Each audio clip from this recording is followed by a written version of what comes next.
These are people who firmly believe that Jesus is the Messiah sent from God. They don't think God came up with this idea late in the game. They thought this had been the plan all along, and they had to then find out where God gave hints about it. And so they searched the scriptures for indications that this happened. And probably the most obvious place where this happens is actually a set of verses that many Christians today still use to show that Jesus was predicted by Scripture, which is Isaiah chapter 53, which isn't about his birth, but about his death.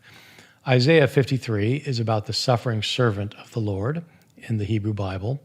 And it's a passage that was written when the nation of Israel had been taken into captivity into Babylon and were being punished for the sins that they committed, according to Isaiah.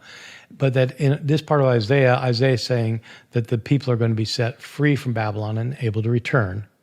And within that context, he has this passage in Isaiah 53 about some figure who has suffered for the sins of others. He calls him the suffering servant of the Lord. He was wounded for our transgressions. He was bruised for our iniquities.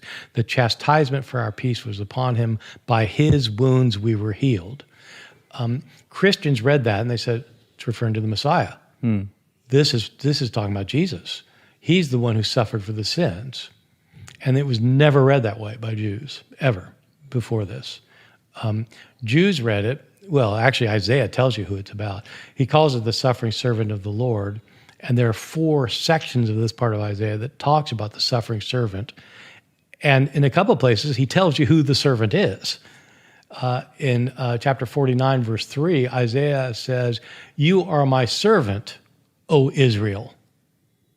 Whoa. Israel is the servant that suffers. They've suffered for their sin, for the sins of the people. But then Christians read this and say, well, it's referring to the Messiah. So there again, it isn't a mistranslation per se, but it's explaining something in light of their faith in Jesus. And so, I think a lot of atheists would say, yeah, well, they're just making stuff up. But I think it's more complicated than that. I think that it's more that people are always reading texts in light of how they understand the world before they read the text. And you read a text in light of what you think and believe and presuppose. And so different people read texts differently based on that.